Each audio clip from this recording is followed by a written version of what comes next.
Good afternoon, dear colleagues. It's nice to see you again. Thank you guys for this possibility.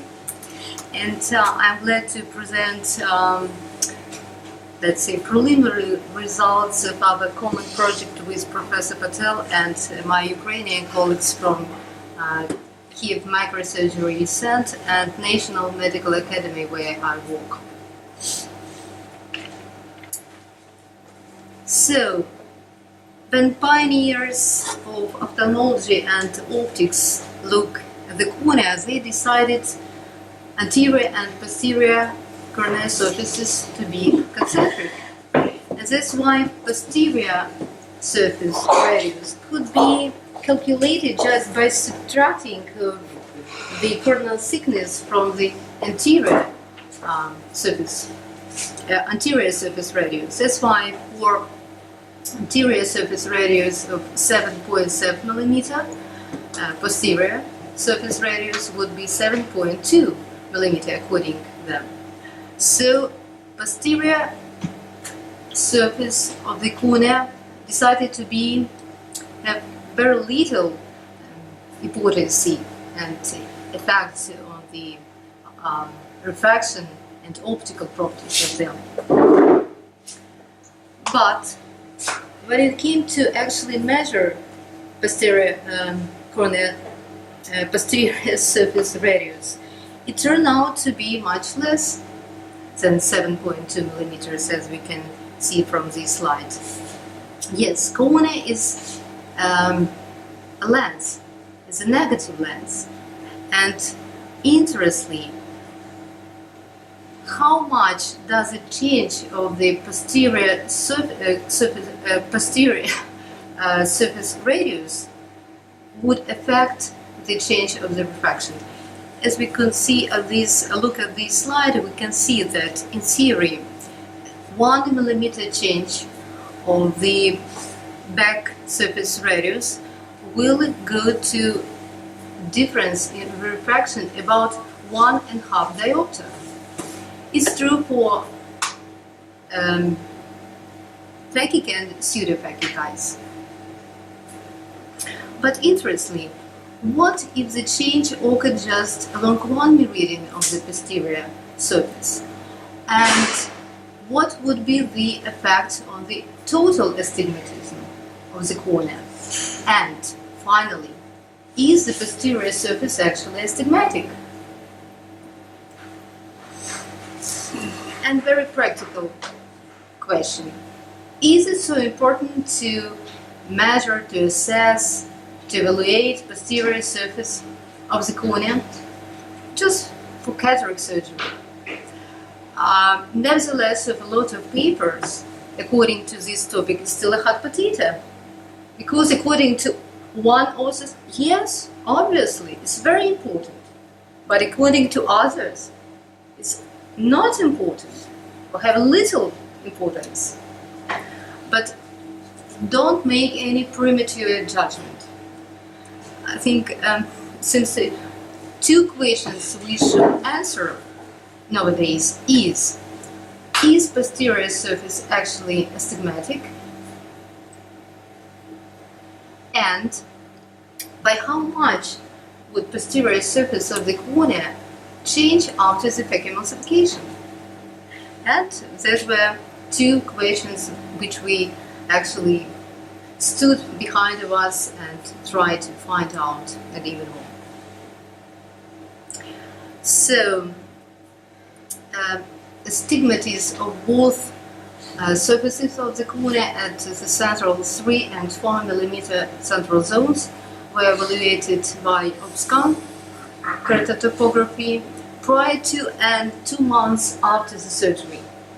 Surgery was made by one surgeon at all times using one plain clear corneal incision, 2 and 2 millimeters, all the time in one position at 12 o'clock, and using one type of non-toric monofocal IOL. And just for record, OPSCAN, as we know, measures the radius at both surfaces, anterior and posterior, corneal surfaces at thousands of locations, and then computes the same K values, assuming the keratometric index to be 1.336. And then, to convert to millimeter values, we should dioptrical values change accordingly. This next step, but firstly imagine cornea to be bitoric lens with the anterior surface astigmatic and posterior surface astigmatic. And interestingly, if one surface of the cornea or one cylinder as depicted on this slide rotates and another corneal surface just remains steady or rotates in another direction. So, as I said, we treat the cornea as if it was bitoric contact lens, and the astigmatism of anterior and posterior surface were subjected to a vectoral analysis according to the method we published 2 years ago. To know the total corneal astigmatism, and it changed after the surgery. So, what were results? The results were pretty, so not to say surprising, but impressive for us. So, remembering the main question, is the posterior surface of the cornea astigmatic? Now we could say yes. Posterior cornea of the posterior surface of the cornea astigmatic. By how much? We can see more than 2 diopters. And what is the change of the posterior surface after the surgery?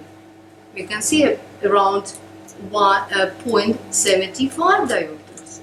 Interestingly, look at this data. The total astigmatism is surprisingly the same.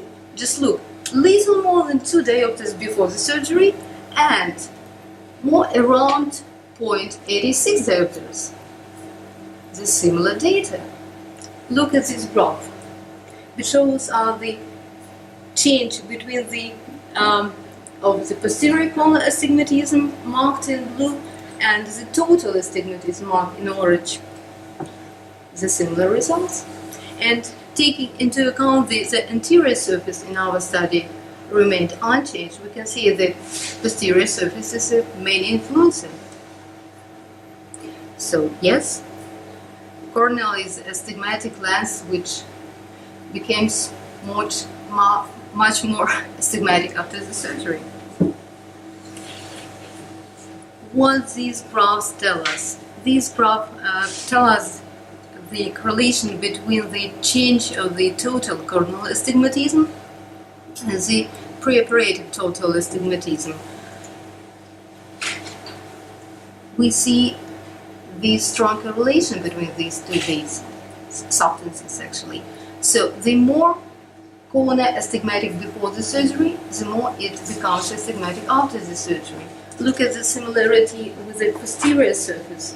Again, we can say the posterior surface is a main influencer. Why should posterior surface astigmatism change after the cataract surgery? We don't know. Someone maybe just made some perceptions, and it seems to us that a lot of variety of factors are included in this process. Maybe redistribution of water within the corneal stroma.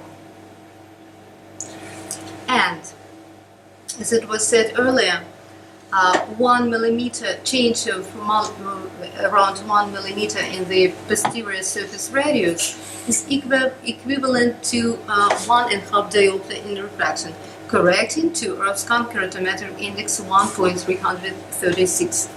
And this was 3 diopter change in posterior surface power will affect overall refraction by about 1.5 diopter. And then look at this slide.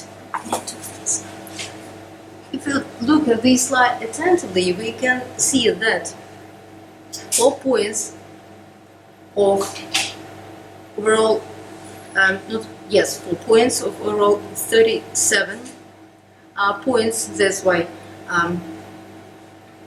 uncomplicated phaco mastication cases, these, and that one, they fell outside the 3 diopter limit according to ORB-scan data.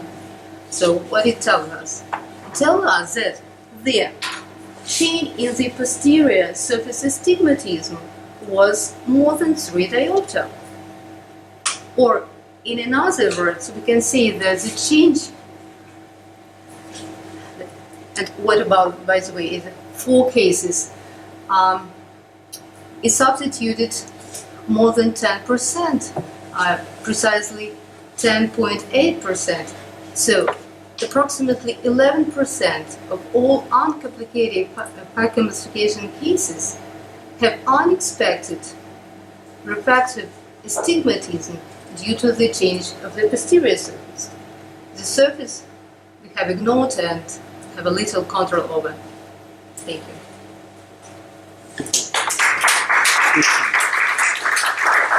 It changed with the time. It's come back to the time. It's you measure 3 months, 6 months, and after 1-2 years, it's because when we have an astigmatism, we do sometimes a LASIK, and so we correct and then we follow the cornea. And I was surprised. I've done not too much, but I'm surprised after a phaco emulsification and the LASIK, they continue. The cylinder continue to change, of course, and quite a lot. Yes, but as I said, there is our preliminary results, and results just comparing pre-op and 2 months after the surgery.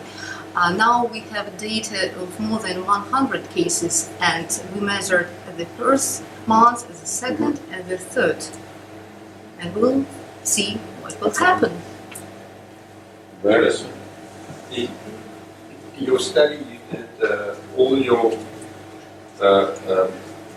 incisions at 90 degrees. Yeah. It's my surgeries, it's my one hand, yeah. Okay, the question is, well, the comment is you didn't go in at